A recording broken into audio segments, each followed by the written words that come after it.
So the remake for The Legend of Zelda Ocarina of Time is going to be the big holiday game this year for the Nintendo Switch 2. And while that reveal trailer didn't really show us anything really about the game, there's still been a lot of discussion about it as people are waiting to see exactly what this game is going to be like, so we can get more of an idea for exactly what the scope of this game is going to be and how Nintendo is going to go about it. And in terms of the latest discussion that's going on right now, I've seen some people starting to get a little bit worried and kind of having some mixed feelings on how they're feeling about this game because of this new listing that had popped up.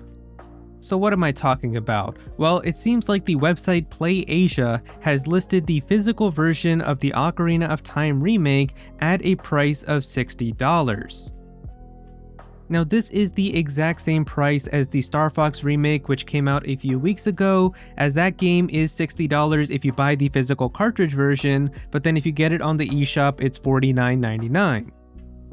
And I've seen a lot of people expressing concern and starting to get worried from seeing this, because if this game turns out to be $60 for the physical version and then the eShop version is $50, for a lot of people this is kind of hinting at the fact that this remake might be kind of similar to what they did with Star Fox, where essentially the game is basically just going to be like a one-to-one remake of the N64 game, where pretty much everything is kept the same, but the visuals are turned up and they look really nice and the game is very gorgeous to look at, but everything else is pretty much the same, with some maybe updates to like just having cutscenes and stuff like that.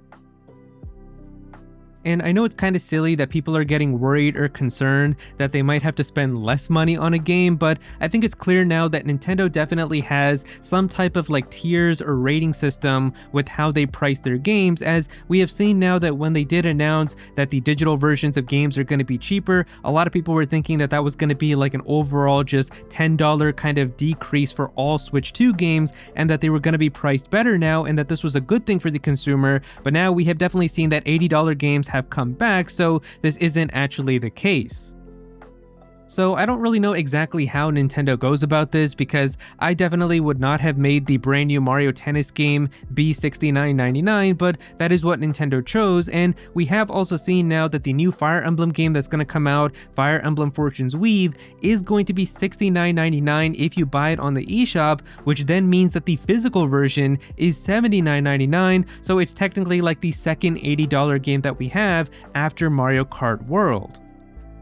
And so I don't know if like from Nintendo's perspective, they feel that like Mario Kart World just has so much content because you've got like this big open world to drive in and all the tracks connect seamlessly. There's so many like music tracks with all the remade music. There's a ton of characters, so many different carts and things. And because of that, they decided to price the game at $79.99. And maybe I guess that's how they feel about Fire Emblem as well, where maybe there's going to be so many like extra little dungeons and maps and units and different routes and all these like things that are inside of it, that the game just has so much content that they feel that $79.99 is the right price.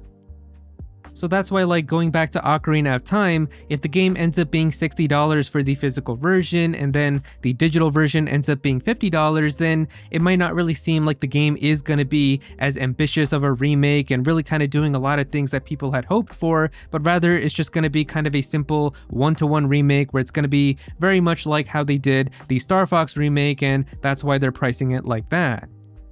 But I also don't think that we should take all of this completely seriously either, because I have seen some people talking about stuff like this where they're saying $60 is the yen conversion of the price of a Japanese game that costs $80 in the rest of the world. PlayAsia sells imported games from Japan, and that's why there's like a little Japanese flag in the image. If you look up the price of Mario Kart World, it's also kind of like $60, and that game is obviously, as we know, an $80 game, so that's what people are also saying, is that this could still mean that the game ends up being $80.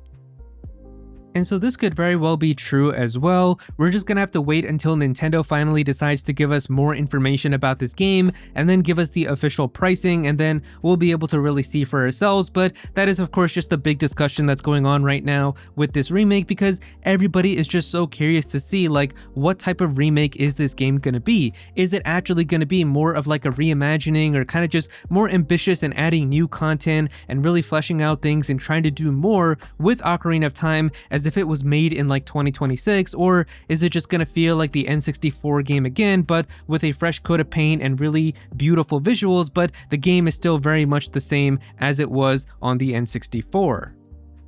And really for me, Ocarina of Time I think is just one of the most important remakes that Nintendo could ever have in their history, because this is like that very special game that they had released at the perfect time. It was revolutionary, it introduced so many things that are still used in games today. It's basically like Square's Final Fantasy VII but for Nintendo, and we have already seen like what they're doing with their remakes, and obviously I'm not saying that Ocarina of Time has to be something like that, but what I'm saying is that that game is basically on the same level of importance as that game is for Square that this is for Nintendo. So they've already done a simple like one-to-one remake on the 3DS with Ocarina of Time 3D, which is why having now a full like console level game that they can have with the Switch 2 and just all of this extra power now with the system, I think a lot of people are just hoping to kind of see more with this remake instead of just the exact same game again.